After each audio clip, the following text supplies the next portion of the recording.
It's Josh and Derek in the morning. What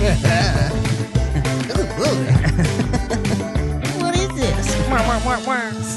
It's so stupid. Hello. Hello. Hey, guys. How's it going?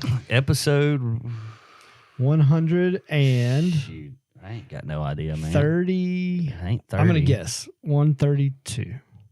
Is it That's one? probably close. I think it is 132 Is it? I'm going to guess. because we're a week ahead. Well, you didn't say it on that one. We're a week ahead, and it's the last episode that was done was 130. So this has got to be 132. Yeah. Yeah. So 132. Do we have one in the hopper still? Yeah. Okay, then yeah. Yeah. 132. Welcome Which is to the Aggressively Medium Podcast, Yeah. episode 132. it's so weird when I'm editing it because I'm like, what did we talk about? Anytime I tell somebody, yeah, we just got done recording the podcast, like, oh, what'd you talk about? And I'm like, a bunch of random nonsense. I have no idea on it. Like, as soon as we leave this room, I will not remember Yep. it.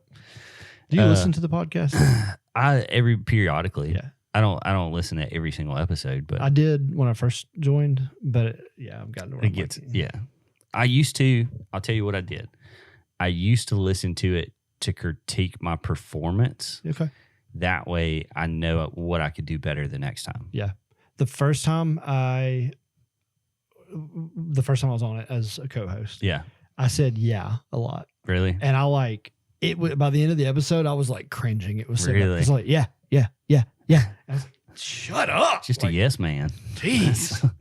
You're just happy to be there. Oh, That's man. all it is. I'm telling you. Yeah, but yeah. So episode 132, and here we go. Here we go. Yeah, Um, you got something. I do. I'm going to start off. Actually, I want to start off giving a shout out to a buddy of mine, longtime friend of mine, Joe Gaither. He has a sports talk show on 100.9, Tide 100.9 here in Tuscaloosa. Yeah. But he also has there's a podcast of it too. But Okay. his show's called Cup of Joe. Yeah. I just started. I just partnered with him starting yesterday. We partnered together I'm sponsoring a segment on his show. Yeah. And so I'm super excited about that. If y'all get a chance to listen to 100.9 from 11 to 12. That's like prime time midday. spot It's great. right there. It's great. And Joe's a great dude. Loves sports. He's really good at talking about sports. And so, yeah, I'm excited to be partnering with Joe and Cup of Joe on Tide 100.9. There you go. Y'all give I us am not advertising with these people, but I figured I would throw this out there. Riverside Fly Shop, Bug Tussle, Alabama. Bug Tussle. It's right outside of Jasper. It's one of the greatest places in Alabama, I think. It is a fly fishing destination, and the state stocks it with the state stocks this stream coming off of a lake with rainbow trout year round. That's cool. And so these people have a fly shop there, and an outfitter and a guide shop, and so you can pay to go do a guided fly tour. That's cool. down this stream. And we did the guided one time, and we got to know the people really well. Whenever I was doing Mammoth, I sold them some stuff too. They used to have Mammoth in their store, and then I've been numerous times after that just to go, just to like fish, because you can go fish on your own with a fishing license. That's cool. You don't have to be a part of the guided stuff. But if you go up there and you talk to them, it's like, hey, what are they eating today? How's the weather down there? And it's a really cool spot. That's cool. We've been talking, buddy of mine, Cole Lanier from church. We've been talking about, me and him and Chris Albright been talking about getting into some fly fishing stuff. Y'all need to go down there. If y'all do go down there, you tell me, because I want to go. We'll take you with us. Do you have fly fishing gear? I do. I don't. I'm the only one that doesn't. Really? So I guess we'll need to go by Riverside Fly Shopping. Yeah. In Bug Tussle, Alabama. I want to live in Bug Tussle, Alabama. Bug Tussle. Just so I can say but let me go down to Bug Tussle. Bug Tussle. That's an awesome. But yeah, they're really great people too. Cool. If you go in there, tell them, hey, I know Josh from Mammoth, and then he shouted y'all on the podcast, and then they'll be like, oh, cool. And I'll make them download it right there. Yeah. Listen to it. Yeah. But yeah, really cool spot. Oh, I got my fly fishing gear off of I think it was Facebook Marketplace. Mm-hmm. It was like hundreds of dollars worth of equipment. And then of course, me being me, I was like, you take like $75. Yeah. There's some guy, they went one time in Colorado and he bought all this stuff. That sounds like me. And then he was like, I got to get rid of this. That's me. So that's me. Yeah. I would be that guy. So I got a story. Uh-oh. Riding down the road on the way to church the other day. We're coming down Northridge Road and I've got all three of my kids in the truck and I'm just not paying any attention. It's barely light out. And it's probably 7 o'clock in the morning. And we're heading down Northridge Road, which is not in the middle of nowhere. That's like Northridge Middle School, Northridge High School, and Verner Elementary. And several neighborhoods are on that street. What are you going down that road for? Coming from my house, going to the church. That's the way we go. Ah. Yep. You come down. We go down from my house. We get on 69 Martin Road. Yeah. And then go down. What is it right there? It's right by Sokol Park, whatever that road is. And then you take a ride on Northridge Road. Okay. That's the way we go. Anyway, riding down Northridge Road, and we turn off of it, and Caden says, "Dad, I just saw a deer under a blanket." And I said, "What?" He said, I just saw a deer sitting on the ground covered up with a blanket, like it was just snuggled up under a blanket. I said, "No, you didn't." He said, "I swear I did. Turn around." I'm like, "Caden, no, we're on our way to church. Dad, I promise you I saw this." Yeah. Go back and I'm like, well, whatever. So I turn the truck around. Josh, sure enough, there's a deer sitting up under a blanket. Just sitting there looking around. Got chilly. Hey, everybody. What's up? It was alive? It was alive. How did it get a blanket? And so I'm like, huh? My head's hurting at this point. Yeah. And so I'm looking over there and I pull my phone out and I'm videoing it because ain't nobody going to believe this. Yeah. So I'm videoing it and I said, you live in 35406. When Them your deer snuggled up under blankets on a cold morning. Gosh. So I video it. I take pictures. We head back to church and I'm still my head hurts trying to figure this out. So come to find out what happened was a guy that was actually on the parking team at church was on his way to church and hits the deer. And he gets out. It broke 3 of her legs, but it didn't kill her. Yeah. And so he's might as well die warm. No. So he's pulling the deer off the side of the road, and the deer with her one good leg kicks him in the chin. Ooh. And bites his tongue. It's bleeding, and knocks his glasses off. He's blind as a bat, can't see nothing. So he's walking around feeling around, trying to find his glasses. Well, all of a sudden, Kyle Fessler, who's our dream team director, pulls up and was like, "Mike, what are you doing? What are you doing?" And he's like, I was trying to pull the deer off the side of the road. She kicked my glasses off. I can't find them. See if you can help me find my glasses. So they find his glasses. They're looking for him. While they're looking for him, this guy pulls up in some car and gets out and starts petting the deer. Like, oh, sweet, poor deer, sweet deer. And he's like, she's got to be cold. So he goes and gets this throw blanket out of his car and comes over and covers the deer up so she'll be warm while she dies in agony. And anyway, so they all left, and shortly after that's when I pulled up, and I see this deer on the side of the road covered up in a blanket. That's so funny. And I'm going to show the picture on the camera there. I doubt it'll come through well, but no, it'll come. If you put it like right here, it'll come through perfect. Okay. So where are we at? There we go. So this is the deer. And I'm like, I've got a bucket list item. Mm-hmm. Everybody knows James Spann, right? So I'm a big James Spann fan, as most people in Alabama are. Well, my goal in life, my biggest, greatest goal is to have something I post on social media shared by James Spann. Because you've made it when James Spann shares something you've posted. So I posted on Facebook and I said, what did I say? Something to the effect of, it's cold when the deer are snuggled up under blankets. Yeah. I tagged James Spann in it. Josh, sure enough, James Spann shared my post. Gosh. And let me just tell you. Life complete. Oh, my goodness. Let me just tell you, I went viral. As the kids say. And as of this morning, it's got over 1,000 shares. Jeez. I know. And like 6,000 likes. Yeah. It's done. I'm famous. Yeah. So if y'all want my autograph. Yeah. You're quitting the podcast I'm next week. thinking about it. We're going to start our new podcast called I Got Shared by James Spann. All right. So anyway, we go to church and I'm talking to one of the police officers. Like, somebody, once I learned the story, realized the deer was injured. somebody needs to put the deer out of its misery. And I was thinking, I would do that, but it's right across the street from a middle school. And then we're also right next to a neighborhood. Probably shouldn't shoot a firearm in that location. So I was talking to a buddy of mine, Officer Melendez, with TPD, who was at the church at the time. And he said, you probably wouldn't get in trouble, but we'd have to do a police report. So why don't you just call the not 911 number, the police number, and we can dispatch somebody over there to take care of it. I was like, all right. So I did. And they were like, okay, thanks. We'll get animal control over there. Anyway, and I kind of left this out. We were going to drop off the younger two kids. So me and Caden, my 10-year-old son, could go look for a deer that we thought he had shot the night before, but we couldn't find it the night before. Anyway, we get back to town, never did find the deer. But we're driving back down Northridge Road, and this is what I see, which is, if you can't see it, the deer without her blanket, and she is either taking a nap or dead. I can't really tell. But I took a picture of that and I posted it on Facebook. I said, what did I say? Poor deer. Somebody's done shot her and stole her blanket. Tuscaloosa's getting rough, y'all. Life. Anyway, I thought that was crazy. You ever seen a deer under a blanket? Not until you shared that picture. Isn't that crazy? There would have been. I'm glad that you knew the backstory though, because that makes it even better. Yeah.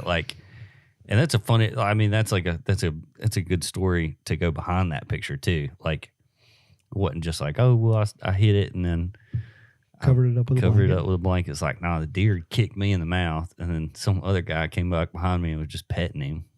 I'm like, what kind of bleeding heart liberal is going to put a blanket on a deer and pet it so that it can be warm while it dies in slow, painful death? Cut its throat right there. If I didn't if I didn't have my kids with me, I might have. Yeah. Man, speaking of dads, I've seen this thing. I saw this video on TikTok. I don't know how true it is or really anything about it other than I just saw it last night and I was like, okay, that's interesting. So Joe Rogan on his podcast all the time talks about how horrible his dad was growing up. And that his dad, was a drunk and he owned a bar and he would like beat women and all this other stuff. And, I mean, he's constantly like dogging his dad out, and his dad left when he was like maybe 6 or 7, 8. I don't. And so I saw this video, and the video is, I guess, of his dad's family that he currently has, and it's a video of his dad, and his dad's just like Joe, that's not who I was. Like, your mom's lied to you all these years. Like, just like, this is ridiculous. You were 7 years old. You don't know what you got misled. Mm-hmm. You don't know what you saw. Like, all this other stuff. And like, there's pictures now of him with like, I guess like in a not karate class, but he's like younger kids that he's like helping through life and stuff, like Joe Rogan's dad. And obviously, like, there's no real way for Joe Rogan's dad to like reach out to him, because like, how do you get a hold of somebody like that? Right. But yeah, he's put it out on social media now. Who, Joe did, or his dad? No, his dad. Okay. His dad and his dad's family. Because I think the other part of his family also does like some fighting stuff. Okay. Like Fight Life Academy is their brand, or their gym, or whatever you want to call it. But yeah, so that's crazy. It's like, and then his dad's like reaching out on TikTok, and he's like, just give me like 25 minutes. Mm-hmm. I just want to talk to you. Like, let's just sit down and talk. And all this, his family now is like his sons are like somebody's brainwashed you into thinking this. Like, our dad's not like that, essentially. And so it'll be interesting to see if anything happens with that, or what happens with that. I'm curious to see. I wonder if he'll have him on the podcast. There's no way. You don't think so? No. I mean, he's got like Elon Musk coming on the pod, like the richest man in the world, Yeah, I don't know if he would have his. I mean, I guarantee you'd get some views. oh, for sure, I'd watch it. Right. I'd watch it every day but Sunday. Yeah, I might even watch it on Sundays. Wow. Wow. So this next thing comes from like something that we were talking about earlier.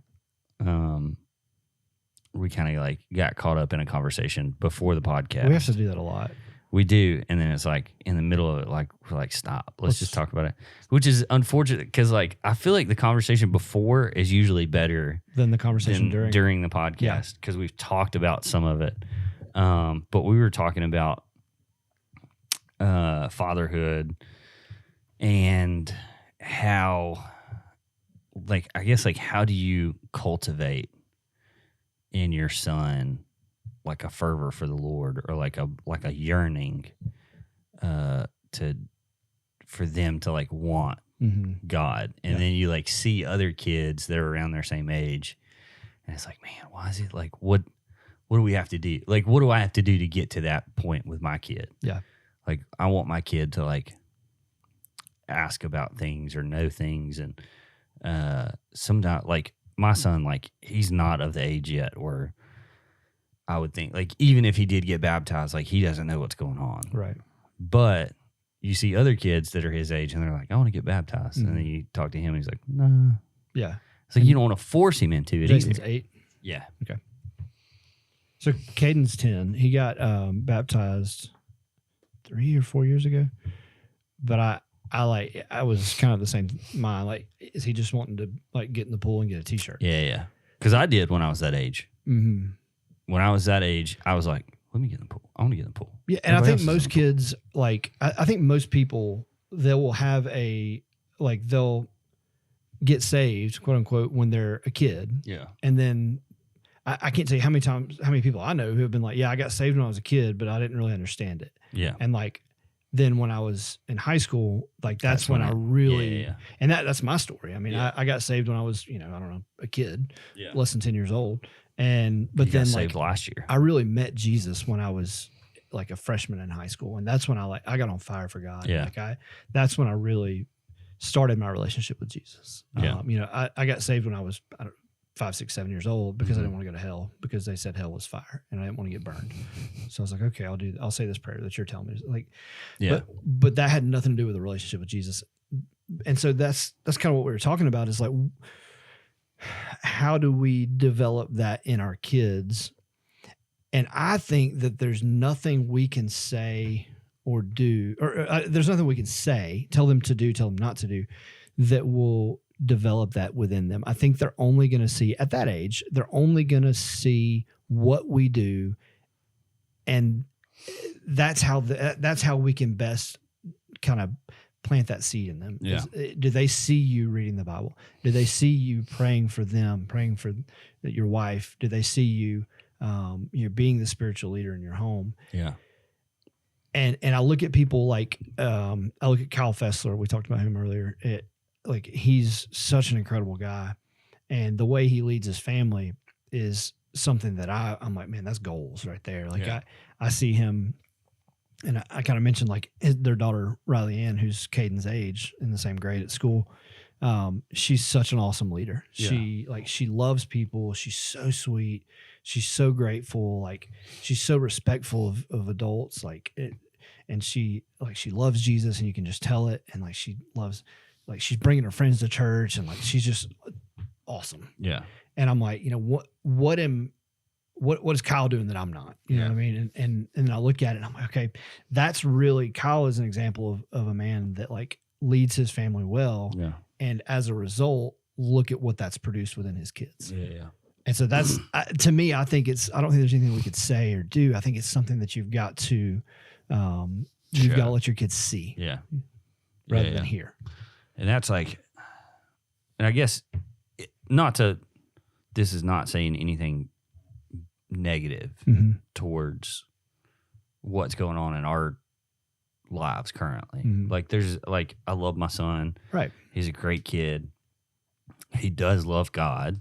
He is a Christian. He is doing the good things, but it's like, how do you get him to the next level? You know, Right. and like that's the like, because I mean, I'm sure you're the same way. It's Mhm. like not talking negatively about anything. It's just like, how do you get that fire, Right. like where they want it, where they need it, where Yeah. they crave it, and it's we went through that, or I'm still going through that book, Intentional father. Intentional Father, and I see some of the stuff that he talks about, and I'm like, but when do you start that? Mm-hmm. Like, because if I started a Bible study with one thing that he talks about is like every morning before school and everything else, they Right. got up early Mm-hmm.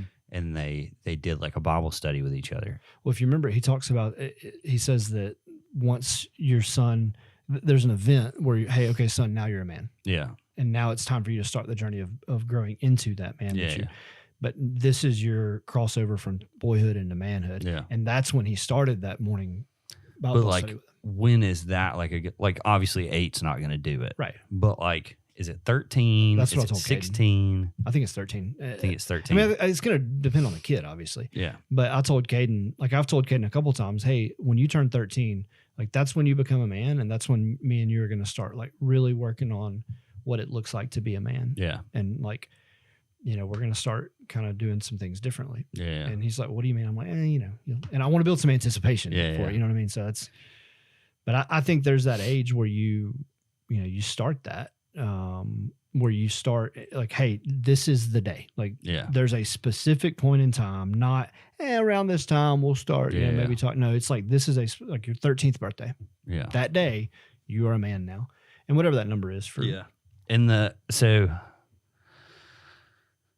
with all that too, you know, you create that timeline for them, but like it's still so hard to like figure out like what's the plan, what's the game plan, what's the like, you know, because you don't want to just like pick up a Bible study off the ground and be like, oh, we should do this one, you know, or that like you have to be super intentional. And like, I guess that's the whole point of the book, but it's like, man, you've like, there's like work you've got to put in. Oh, absolutely. And I heard this quote one time that talked about like, so there's like bad parents, Mm-hmm. and then there's good parents, and then there's great parents. Mhm. Like if you split it up into those three categories, the difference in outcome between good and great of the kid is negligible. If you are at least a good parent, Mm-hmm. then your kid is like on par with the great parents and like how they turn out. If you're a bad parent, then it's like there's a huge gap Mm-hmm. in like how those kids turn out. But like my thought is like, even if like there is a negligible difference, I still want to be that great. Yeah. Cause like I want my kids to like be like I want them to be the leaders. I want them to be the ones that like set the temperature in the room. Like I want them to be the ones that are the go-getters. And like maybe that's like other parents have that with like sports. Mhm. Like I want my kid to be, Yeah. you know, Quarterback. MLB, Yeah. baseball, and it's like I just want my kid to be a leader. Right. Like and like I do, but at the same time, like if he's not, like I guess there could be a negative impact there where you're pushing him, like you got to be a leader. You have to, like you've got to be. And one thing that I've kind of started doing with Jason now, and who knows if it's making a difference or not, but like when he gets in trouble for something, Mm-hmm. it's not, obviously no parent should be like, you're horrible, you're doing this bad, but to me I'm taking him aside and I'm going, look, do you want to be a great kid? Like, do you want to be one of the best kids? Mm-hmm. And it's like, that's why we're doing this now. Yeah. Is because like, I want you to be the best that you can be. That's good. But like, obviously I don't know if it's making an effect. Like he says he wants to be a great kid, or, Mhm. you know, he says he wants to be one of the best. And like, I think that is great. And I think it is working, because what he's going to see when he looks back is, man, not I screwed up a whole lot. It was, wow, I started making a lot of mistakes, but then my dad corrected me because he knew Yeah. I wanted to be great. I think it's going to be a huge impact. That's the hope. Yeah. One thing that I think with, and I've heard a couple of different kind of high level leaders talk about this with their kids, is you've got to have somebody other than yourself. Yeah. Who is, for your sons, a guy who is, who loves your kid, who's going to pour into your kid, but also who your kid looks up to. Mm-hmm. So for me, that is, there's a kid at church, Dontrell, who Caden just absolutely looks up to. And like, Dontrell's such a great kid. I say kid, he's in high school, he's a teenager, but he's such a great guy. He loves Jesus. He loves people, and he loves Caden. And so, Dontrell is pouring into Caden the way that we need to. But I heard Craig Rochelle, pastor of Life Church in Oklahoma, talking about how his son has that same dynamic relationship with Stephen Furtick, who's a pastor at Elevation Church. Yeah, I drew a blank there. But anyway, and so Craig Rochelle mentioned hey, my kid is talking to Stephen Furtick. I don't need to know what they talk about. Yeah, I trust Stephen Furtick. I know that he's going to pour into my kid. I know that he's going to lead my kid the right way. Mm-hmm. And your kid needs somebody who they can confide in. Maybe not at 8 years old, but they need somebody when they're a teenager, at least, who they can confide in that won't go tell you. They can go to this older man who, again, is a solid leader who loves Jesus and loves your kid. And they can confide in them, knowing, hey, I screwed up in this area. They can go tell that guy that, and knowing that he's not going to go tell you. Yeah, they need that. And so I think that if we're so focused on, or this conversation has been about what can we do to develop that fervor in our kids. I think honestly the biggest thing we can do is just get them to church. Yeah, that's the number one thing you can do. Is get them to church, because they're going to see things in other people at church and other leaders at church that they don't see in you. Yeah. But that's okay, because you're not going to have every quality that they need. Yeah. And so I think that getting them to church, getting them in the room is going to be a huge impact, more so than telling them what they need to do. Yeah. If that makes sense. So I absolutely agree that they do need other people in their life, and they need another man in their life that's has their good, only their good in mind. I was reading a book. This is the thing that I strive for. So there's a Donald Miller book. It's called Scary Close. And in that book, he is talking about, that book goes through relationships, goes through business relationships, romantic relationships with your kids, all this stuff. He goes through and it's one of the best books I've ever read, hands down. Mm-hmm. And he, in that book, talks about John Foreman, who is the lead singer of Switchfoot. And he got to be friends with John and got to be friends with John's dad. And he always looked at John and them, and he was like, man, how did you cultivate such great kids?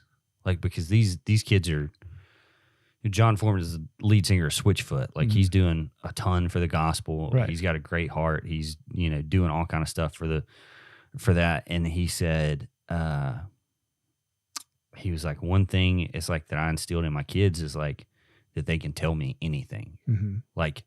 No matter what it is, he was I promise I will not be mad at you. And so he said that opened the door. They can tell me anything, but I have to keep that promise. That you won't get mad at That I won't be mad. I have to keep that promise, because the second that you break that promise, that trust is broken. Yep. And he said, man, sometimes they told me stuff that broke my heart, but I couldn't show it. Yeah. He was in it. So that's what I've tried to start doing that with Jason, because he's got an issue now where it's not that I don't think that he's intentionally lying about things. Mm-hmm. I think he's not thinking through his answers. Mm-hmm. You ask him a question, he immediately answers. He's just not thinking through what that is. And it's really hard to get the truth. Because once he said something, it's all right, what really happened? What's going on? But I've tried to and it's so tough when you're going down that road, that it's I promise not to be mad at you if you tell me the truth. Mm-hmm. Like, and I've tried to like, I'm keeping that promise now, but it's like, it's so hard because you don't know what the truth is. Right. But I mean, he's 8 years old. Yeah. Caden went through that too. Yeah. It's tough, man. And it's like, I literally know you're lying to me. Yeah. Like, I know that you're not telling me the truth. Yeah. But to him, it's like he is telling the truth. Yeah. Yeah. I think that's something that's just going to come with like walking them through. Well, hey, why do you think that? Yeah. Well, let's go look at it this way. And or like with Caden, I remember one thing was he would say he brushed his teeth. Oh, yeah. And like he might have gone and like wet his toothbrush because the first time he did it, he just flat out lied to me and didn't even touch his toothbrush. And I went and called him out. I was like, it's dry. Like, you did not brush your teeth. Yeah. And then he was like, bet I know now. Yeah. So then he would go and like wet his toothbrush and go one brush and then put it back in there. And I'm like, that's not brushing your teeth. Like, Yeah. And so we'd kind of walk through like, okay, did you do that? Now that's not the full act of brushing all of your teeth. Like, Yeah. so like, I don't know, walking them through like, hey, how did you come to that answer? In some cases might help. Now, some cases they're just like, I just need you to listen to me. And you know what I mean? Yeah. One thing I do with my kids and really my wife too, but we have this thing and it's kind of silly, but I don't break promises with my kids. Yeah. And so if I say, I promise, then that means like they can trust me and I won't. Yeah. And same thing with my wife. And so if I'm, you know how like you smack your wife's butt when she's walking up the stairs. It's like, if Danielle thinks I'm going to do that and she doesn't want me to, she'll be like, no, you go upstairs. And if I say, I won't smack your butt, I promise. She'll like, all right, cool. And she'll walk up the stairs. But I will never break that. I will never then smack her butt. Like, I won't ever do that because that is such an important thing. So I like that you said that you're going to, tell your kids, hey, look, you can come to me. Yeah. Anything. And I've told my kids that. And like, but I need to revisit that with them and be like, hey, anything you want to talk about. Like, I promise not. I'm not going to get mad. Will not get mad at you. It won't change anything. Like, you won't get in trouble. Yeah. I just want to help talk you through it. And I've kind of had that conversation with Caden around the birds and the bees here lately. But it's like, I don't think it's really kind of, I think it's just not set in yet. Yeah. So yeah, we'll see. But I just downloaded that book on Audible, Stay Close or Scary Close. Scary Close. Yeah. I've got, at one time I had 4 copies of that book. Oh, wow. Because I had a copy that I kept all the time. And like, that was my, like, I like highlighted everything in that book and like really liked what was going on in that book. And then somebody would be like going through something and I'm like, man, you need to read this book. And I was lending my copy out so much. I was like, I want a copy to read. And so I bought a copy and then I started giving out both copies. And then I was like, I got to buy another one because like I need my book. And then it just, there's probably 2 or 3 copies around the house somewhere. That's I don't awesome. know where my original copy was or is. Mm-hmm. That bums me out. I let a guy who was like, we were trying to help out at one time. He was in and out of prison a lot, and I let him borrow it, and I don't Never got it back. Yeah, I've got a lot of copies of Rich Dad Poor Dad. Really? That I ordered some of the cheap paperback copies, and I just give them away. That's a great book too. Yeah, those conversations. Yeah, trying to get Meg to read that. it's such a good book. Yeah, It totally changed my outlook on money. So speaking of family and things of that nature, I was again. It's another TikTok. You and TikTok. Oh no, Y'all are buddies. we're super buddies. So there's this TikTok of this girl who was talking, and she was in her house. It was like 4:40 in the morning, and a robber or somebody comes into their house, and it was like they didn't really have a plan. They didn't have like an whatever. And there's this guy on TikTok called Pure Power 34. I don't know what he used to do in life, but he's like very knowledgeable about home defense, self-defense, stuff like that. And he kind of walks you through what you should do. And he said, a plan is useless. Planning is essential. Mm-hmm. Don't really know what that means, but having a plan is essential, or having a plan is useless. Planning is essential. He said it's an Eisenhower quote. But he says, have you given thought to like what you would do if somebody was in your house? Mm-hmm. He said, this is the scenario. It's a 2-story house. Bedrooms are all on the second floor. You hear somebody downstairs, and it's a person for sure. Like, your first step is to arm yourself, obviously. And then he says, arm yourself, and then call 911 and have an open line. He said the first things out of your mouth should be your address, and then from there it should be like an open line. Oh gosh. But yeah, so open line, first thing out of your mouth is your address, and then it should just be an open line after that. And then you should always remain upstairs. He said high ground is always the advantage. So never leave upstairs. And then he also said make yourself really loud, which is like the opposite of what I think. Because my thing is I think I should be at the top of the stairs and I should be looking down, but he said he's going to verify that all of his kids are in their rooms and they're asleep. And then he also says that all of the lamps in his house are on digital timers over Wi-Fi. And so he's going to light up the house immediately. And then, he said the advantage is the high ground. That's been the way since the Stone Age. Says he has low power night lights so he can identify a target. And then he said he's not going to play secret squirrel. He's going to be loud. He's going to say, get out of my house. The police are on their way and I have a weapon. And he said most bad guys want an easy victim, not confrontation. Right. And then he said, keep in mind that increased distance usually means increasing survivability. So the further away they are from you, the better. Which again, to me, is like something that I wasn't thinking about. Because like in my head, like I'm at the top of the stairs, I'm looking down, like I'm pretty close. Yeah. And I don't know how that's going to change my plan. But I just think some of that stuff was like pretty good information to like put out there. Yeah. And then he said once the police get there, have them knock very loudly, and then for them to like introduce themselves like loudly and like pronounce themselves or present themselves very loudly, and then let them do what they do. Right. Like he said, you don't want to go clearing a house by yourself. Like that's not. It's like is your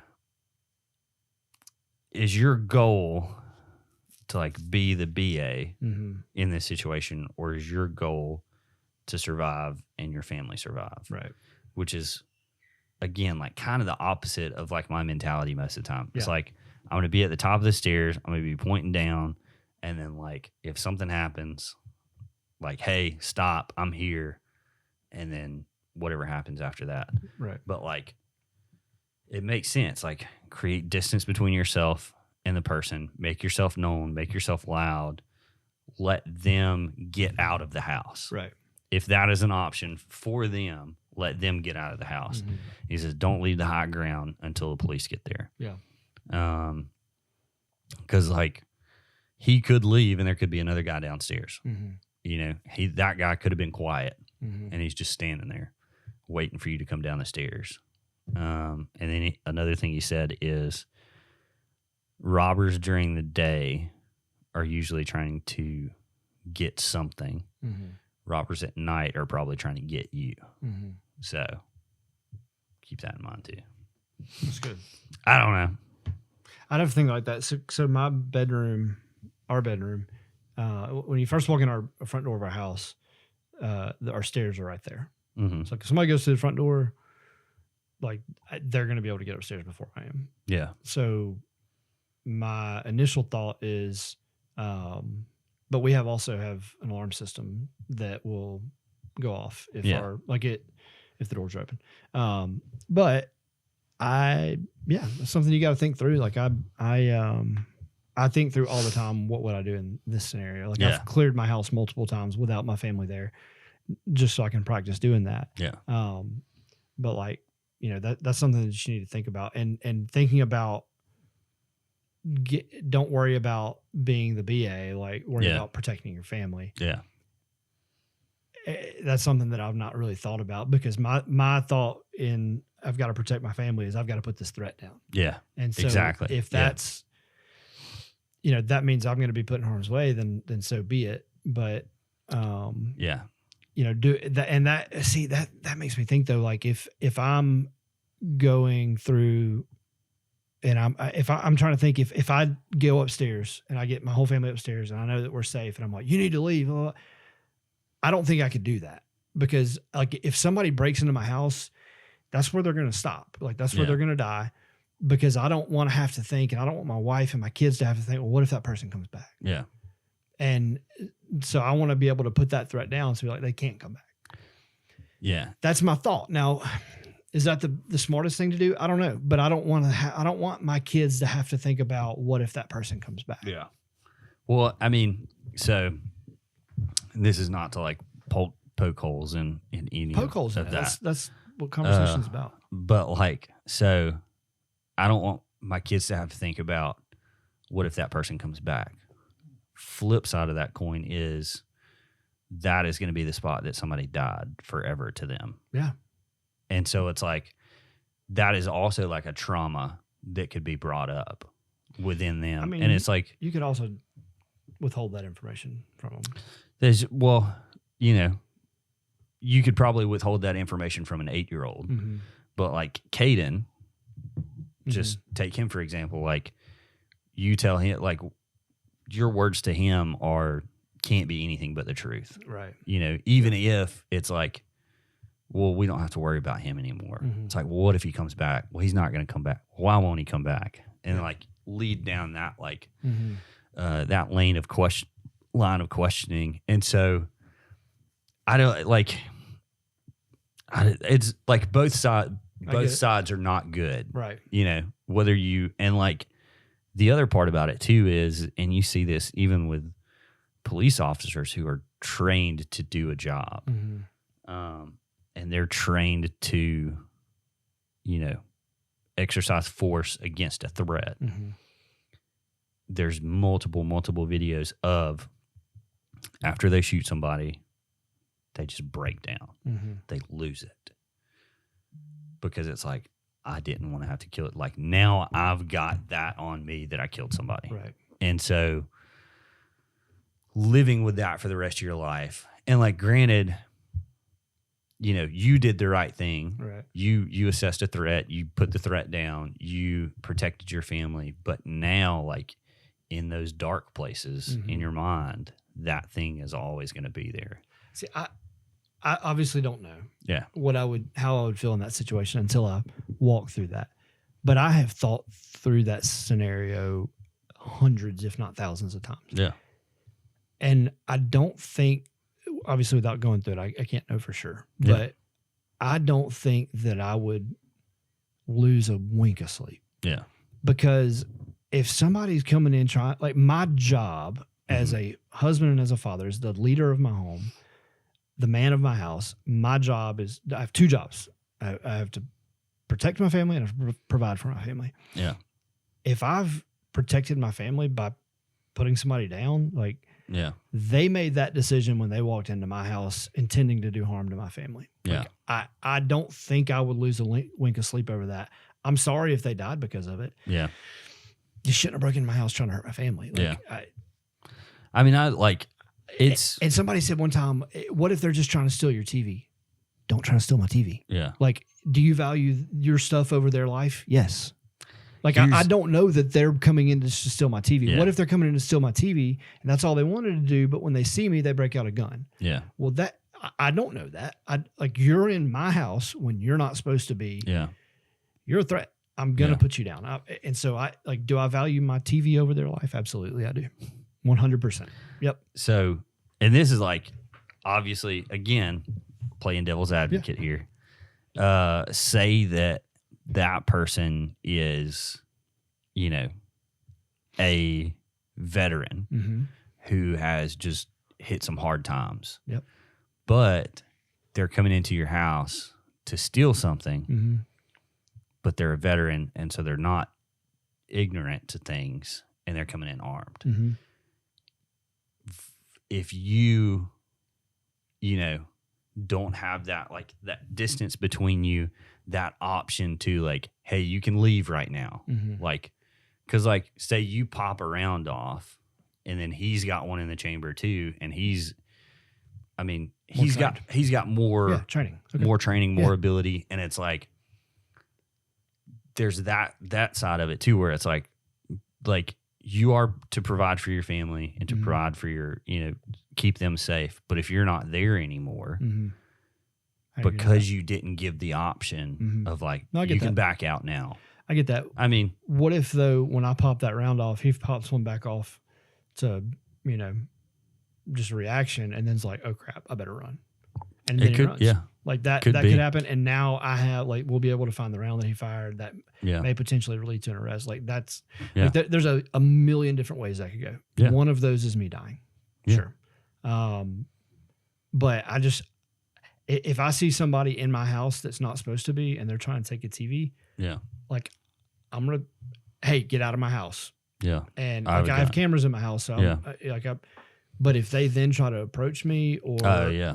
no, That's that. Yeah, Sorry. if they make that step towards you, then Done. it's done. that's the difference. And that could be anything from somebody who has mental problems to Right. somebody who's trying to harm you or your family. And it's if you are for me at the top of the stairs and I'm saying, hey, I've got a gun, police are on their way, every light in the house is on, Mm-hmm. and then they continue to approach, then it's that changes things. Mm-hmm. The other thing that you have to think through too is where their round's going to go, because that's one thing that I've thought through Sure. pretty intense I feel pretty intensively. Is where am I? Where are they pointing? Where are potential places for those rounds to go? Mm-hmm. And so you have to think through that stuff too. Not saying that you haven't. I'm just for the people out there. Yeah, no. Think through where those rounds are going to go if you're at the top of the stairs and Mm-hmm. all that. It's good. Oh gosh. It's always good to talk about that. Yeah. And think about that kind of stuff. Absolutely. There was something else that I was going to say. Now I can't remember what it was. Oh man, this has always been a thing in my head. Okay. Or not always. Recently, within the past 2 to 3 years. So we're Christians, right? Right. We're told to turn the other cheek. Right. So if you're in an altercation with somebody, Mm-hmm. and let's say it's a carjacking, your two options are defend yourself or let them take your car, and then them potentially harming you. Okay? So those are the two options. First option, you defend yourself. You take that person's life. Are my kids in the car? No. Okay. So, or they could be. It doesn't. Either way. Because I was gonna. Yeah. So if you defend yourself, Mhm. we'll just, Let's blanket say statement. kids are not in the car. Yeah. You defend yourself. You take that person's life from them. They die, Mm-hmm. obviously, go to hell more than likely. Okay. Versus that person, you don't defend yourself. That person kills you. Mm-hmm. While they're going through the process, they see forgiveness Mhm. from your family. They see grace from your family. And then now they are saved because of it. Mm-hmm. That's always been a conundrum in my head. Sure. Is God doesn't necessarily tell us if you're in harm's way, Mm-hmm. you need to assess and take out the threat. Yeah. You know what I mean? Right. It's the one Mm-hmm. is always worth more than the 99.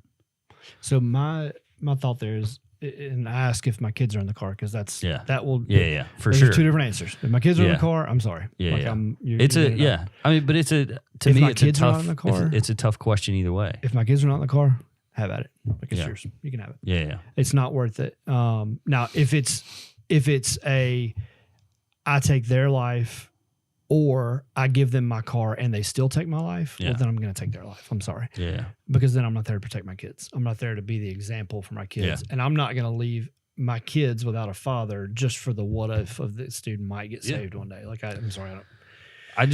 But if it's I'm going to take his life or he can have my car and nobody gets hurt. Take my car. As long as my kids aren't in the car. Yeah. Okay. We'll find the car. I've got insurance. Like whatever. I'm not going to worry about that. Yeah. If you come into my house, that's a different story. Like it really matters. Are my kids there? Like are my wife and my kids there? Then that's going to be a totally different outcome than if my wife and kids aren't there. I've struggled with that in the past. Is like, when I pass away, I'm going to heaven without a shadow of doubt in my mind. The other person has either you are sending them essentially to a place, or they now have the opportunity. Not that you're sending them, but like you're cutting that tie there, or they potentially have the ability to get saved down the road. And it's like, but if them getting saved costs me my life, what I mean, and biblically, costs my kids, I don't agree with that. I think that biblically we're supposed to turn the other cheek. Yeah. But biblically, we're also supposed to be the protector of our families. Yeah, absolutely. And if I'm not there to protect my family, then I didn't turn the other cheek. I made a decision that was not wise, because now my kids don't have a father to provide and protect. Yeah. So I have a thought about that. Absolutely. Yeah. Absolutely. To me, it's like it's a very gray, and like it's it's open for interpretation. Sure. It's open for all these things, and it's a thing that's like in my head. Is like I've played through like the two scenarios like a couple of times, and like come to like a pretty big fork in the road where it's like I believe this and I also believe this. Right. Not saying that either one of them's right or either one of them's wrong. Yeah. It's very gray to me. I just hold it all to the standard of I'm called to be a protector and provider first. Yeah. That's my first responsibility as a husband and as a father. Now, I'm also called to make disciples. Yeah. But those three things can work together. Mm-hmm. And if you look at it there were a lot of wars fought in the Bible, and there were a lot of people killed in the Bible. Like that's just part of life. And so if somebody's coming to attack, like let's look at it at one of the disciples. Like if one of the disciples, which I don't know that any of them were married. Let's just say one of the early church leaders had a wife and kids. Somebody broke into their house and they had a weapon that they were going to kill their wife or kids. Yeah. Would they have turned the other cheek? Well, so here is Or would they have protected their family? Here's two like caveats to it, like or two counterpoints to that is when they were in the Garden of Gethsemane and Peter takes out his knife because essentially somebody is encroaching on his family. He was ready to. Jesus cut the guy's ears off. Yeah, healed the ear, and he was like, "Look, dude, that's not this." And then the other counterpoint is there were multiple times where the disciples were imprisoned, and like most of them died horrible deaths, knowing they were going to die horrible deaths, just so that they could make more disciples. Yeah. So like that's my like. Those are the things that I struggle with. I think that I can make more disciples being alive than I can making maybe that dude gets saved. Yeah. We don't know.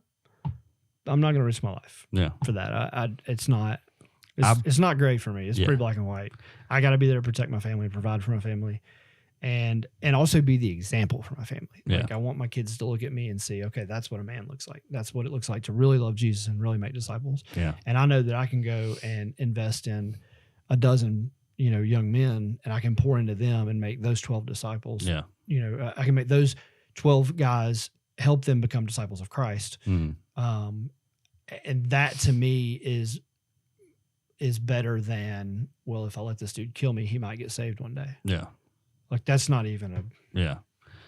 It's tough for me. I Yeah. mean, and like it, you know, if it's something that granted too, like, I mean, I carry every day. Right. So it's like, I'm prepared Sure. in that sense. Mm-hmm. And like have made somewhat of a decision in regards to that. But it's also like, it's a thing that I struggle with. Yeah. Because it says, thou shalt not kill, Mm-hmm. you know, and like all this other stuff. And it's like, there's no. It doesn't say thou shalt not kill. That's not what it says. What does it say? Thou shalt not murder. Oh, Thou shalt murder. not commit murder. Those Yeah, are two totally different things. Yeah. Killing in self-defense is not committing murder. Yeah. So that's a big difference there. Yeah, like, yeah, thou that's shalt true. not commit murder. That's true. I don't know. Just something I struggle with. Just something that I think about. Yeah. And it's not. It's good to think about it. Yeah. It's really good to think about it. It's good to think through it. Because if you make that decision, like if you're getting carjacked Mhm. and you're like, nope, not today, bam. Oh crap, I've never thought about that. I just took a life. Yeah. Like that's something you got to deal with now. Yeah. So it's good to think through those things. And it's good to think like, okay, well, like for me, if I'm stopped at a stoplight and somebody comes up with a gun and like, I may have 3 guns on me, but, and I may be able to take their life. But if my kids aren't in the back seat and my wife's not in the front seat, by all means, like I don't know that you're not going to get in a shootout with me and then shoot somebody innocent on the side of the road. Yeah. Like it's not worth all that. Yeah. If my wife and kids are not in the car. Mhm. If my wife and kids are in the car, that's a totally different response. Yeah. I'm going to protect them. I'm not going to be like, well, hold on. Will you let me get my, no. Yeah. Like he may not be willing to let me get my wife and kids out of the car. That may be why he's taking my car. Yeah. So I'm not going to give him that opportunity. But if my wife and kids aren't in the car, I can drive real fast and real good. I mean, I can too. That would be like, that's my first. Oh, if your wife and kids are in the car, you're Yeah. saying? It's if my wife and pedal kids are to in the the car, metal. I ain't even going to try because he may Yeah. start trying to shoot and hit somebody or hit me or whatever. But Yeah. if my wife and kids are in the car, there's no like, Yeah. I'm sorry, I'm going to take the threat down. Yeah. If they're not in the car with me, One thing I learned from somebody who grew up in Flint, Michigan, like rougher than Detroit area, was always leave 2 to 3 car lengths between you and the car in front of you because you always need an exit. Yeah.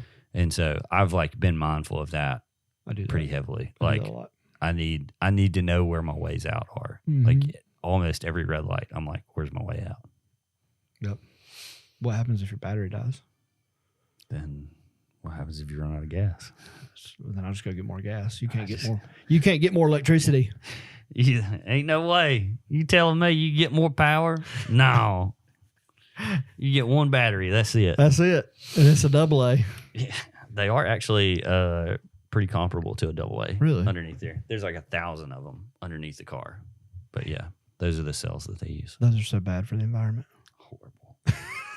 Horrible. I can't wait till my Cybertruck comes in. For being I honest. want one so bad. It's, They slashed the prices of all new Teslas. Really? By like some of them 15,000. whoa. Because there's a tax credit and you have to be under a certain price to receive the tax credit. So they cut the price. So they cut the price so that you could get the $7,500 tax credit. So whatever the car price is, also take into consideration You're getting $7,500 in taxes back. So Oh, that might make sense now. Awesome. Well, I think we're Yeah. at time. absolutely. Awesome, guys. Thanks for Good listening. talk this week. It was really good talk. Thank you for listening, y'all. And we will see y'all next week. Yep. Adios. Deuces.